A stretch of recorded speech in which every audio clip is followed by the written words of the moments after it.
Hello, আসসালামু আলাইকুম। শখের খামার ফরিদপুর ইউটিউব চ্যানেল এবং ফেসবুক পেজ থেকে ছোট্ট একটা শর্ট ভিডিও নিয়ে চলে আসলাম।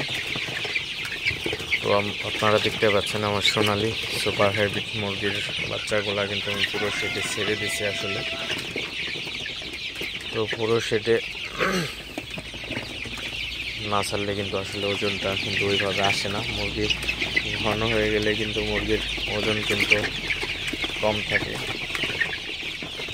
তো ভিডিওটি অবশ্যই শেষ পর্যন্ত দেখার চেষ্টা করবেন এবং শখের খামার ফরিদপুর ইউটিউব চ্যানেলটি সাবস্ক্রাইব করবেন, ভিডিওটি লাইক কমেন্ট এবং শেয়ার করে অন্য ভাইদের দেখার সুযোগ করে দিবেন। তো ভিডিওটি শুরু করা যাক।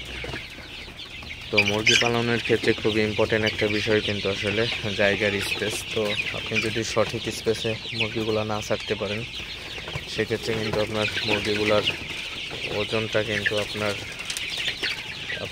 ঠিকঠাক মতো আসবে না, মুরগির ওজন কম আসবে। ব্রয়লার মুরগির জন্য 1.5 স্কোয়ার ফিট এই গরমের মধ্যে এবং সোনালি মুরগির জন্য 1 স্কোয়ার ফিটের হালকা একটু কম হলেও হয়। তো 1 স্কোয়ার ফিটের দেওয়াই ভালো, যেহেতু এখন প্রচুর পরিমাণে গরম। তো 1 স্কোয়ার ফিট জায়গায় সোনালির জন্য অবশ্যই দিতে হবে এই গরমের মধ্যে। তো আপনার জায়গাটা যদি ঠিকঠাক থাকে সেক্ষেত্রে কিন্তু মুরগিগুলা কিন্তু সুস্থ থাকবে, ভালো থাকবে, মুরগির কিন্তু তেমন মর্টালিটি আসবে না। আপনার স্পেসটা কম হলে কিন্তু মুরগি চাপাচাপি করে মুরগির মর্টালিটি চলে আসতে পারে এবং মুরগি কিন্তু অল্প স্পেসের মধ্যে কিন্তু ঠিকঠাক মতো খাবার খেতে পারে না। সেক্ষেত্রে কিন্তু মুরগির ওজনটা ঠিকঠাক মতো আসে না।